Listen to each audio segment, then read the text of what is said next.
Alright, what's up everybody? This is, I guess maybe my third video, maybe fourth in a series. I'm not really keeping up, it's been really, it's kind of random. But we'll call it the second in the series of exercises, which is a long time coming. But anyways, here's the deal. When I last left you guys, I showed you the two-finger method. And I'll just run through it. I mean, show you real quick. It's just a 1, 2, 1, 2, 1, 2, 1, 2, 1. You know, and just work your way up and down the fretboard, every string. You know, all the way up. So you, and then back down. You know, 1.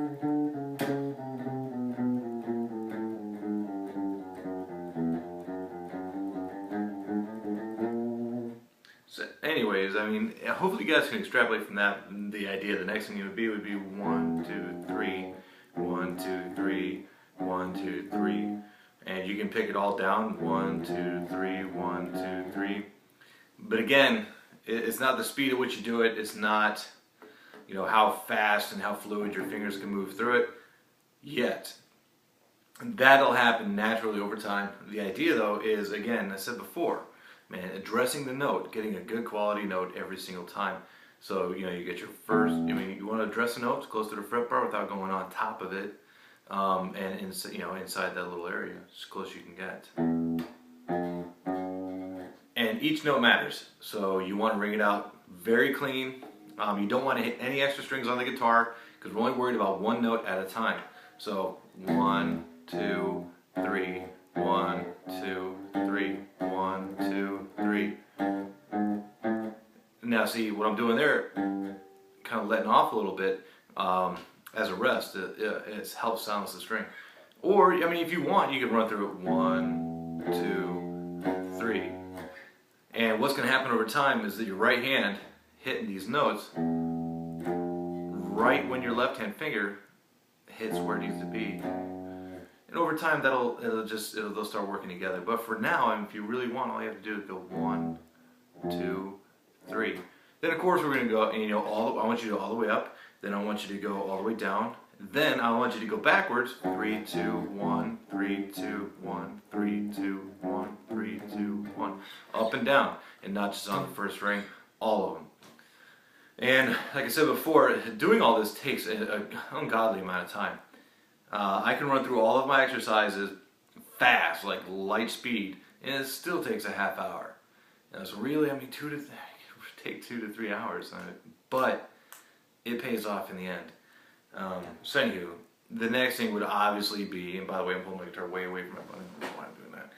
Anyways, 1, 2, 3, 4. Get that pinky in there, and see, keep your fingers arched.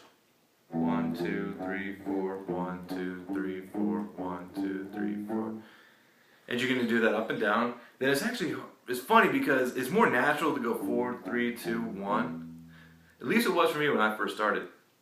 Nowadays though, actually I'm way faster going up than I am going down. At least it feels that way. I get a better quality note. I seem to address it a little bit better, especially when I'm going at, you know, full speed. So, but anyways, you're going to do that everywhere, all over the guitar, as high up as you can go. Even these. It's a real freaking hard. I mean, I only got 22 on this, my other one's 24. And trying to hit the 1, 2, 3, 4 on the 24th fret, you know, ending on the 24th fret on the low E with 4 big ass fingers is a pain in the ass. So, but I mean, you can, and it'll, like I said before, you're going to force yourself to get underneath there, to get inside the guitar and play it properly. Your hand will eventually start to find its position naturally. So, but I mean, that's the next 2 exercises. And here's another one. I'm just doing these rapid fire while I had the time. So we just did the 4-finger exercise. And I hate showing you anything else because I want you to run through all those, especially any of my friends that are picking up guitar right now. Please take your time. The next exercise I'm going to show you, let's say you started doing those exercises I showed you before, and you've been doing them for 2 months.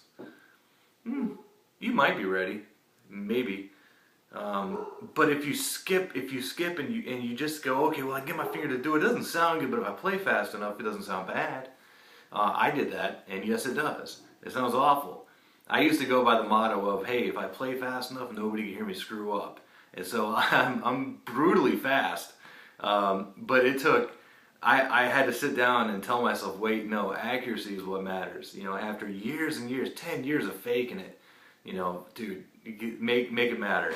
So, but anyways, the next thing up, and a real popular exercise is string skipping, where you can do, it's more of a 4-finger exercise, but I guess you can do it with 2 or 3. But yeah, no, do it with 4. So you won't be able to do this until you get comfortable using all 4 fingers, and never leave your pinky out. That becomes a handicap and it becomes a crutch, and it's going to limit your ability to play. So the string skipping exercise is quite literally going 1, 2, 3, 4, skip 1. Skip. You can skip second string, go to the next one. Skip that one, go to the next one. And that's it. But what a rendition of that would be 1, 2, 3, 4, 1, 2, 3, 4, then back 1, 1, 2, 3, 4, skip, 1, 2, 3, 4, back 1, 1, 2, 3, 4, skip. And run through that forwards and backwards and play it everywhere on the guitar. I'm not kidding, this is all the crap that I did. But another way to do it, let's see, it's fun to go down with it like,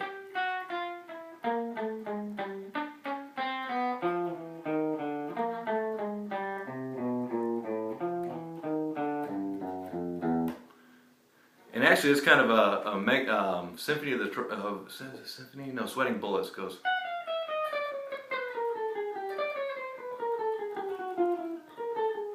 Obviously a lot slowed down, but the same idea. 1, 2.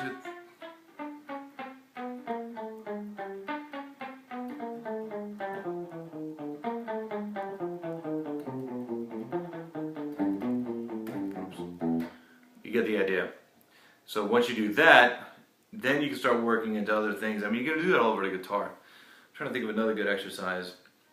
It sounds awful and it's awkward as shit, but it's kind of neat and fun. Is 1 note per string. It's not a sweep. I can't sweep for shit.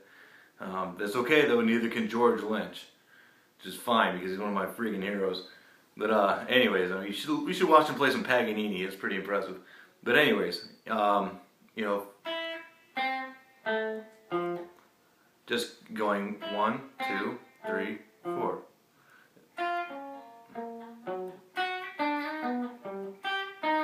Oop. You can do it that way. You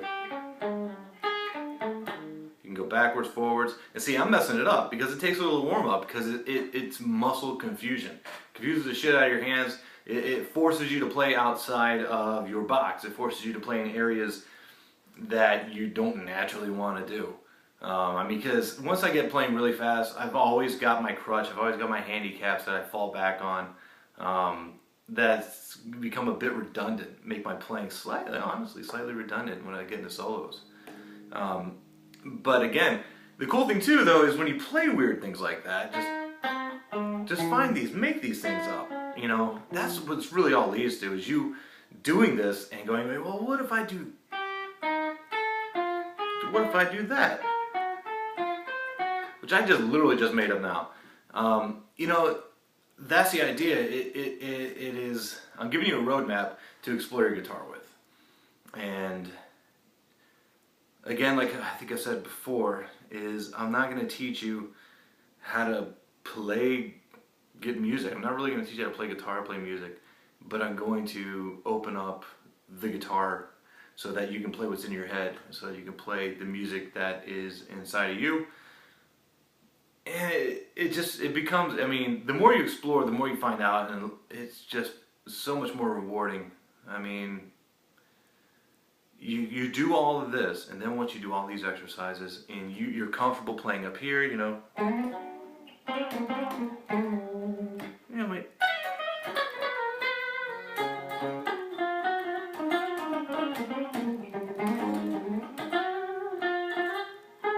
Now you might ask me, did I just play a scale? No, it beats the shit out of me. That's just something that I play. There's no names, no associations here. And once you get done with all this crap, then move into playing other people's music. You'll have developed your own habits and your own style.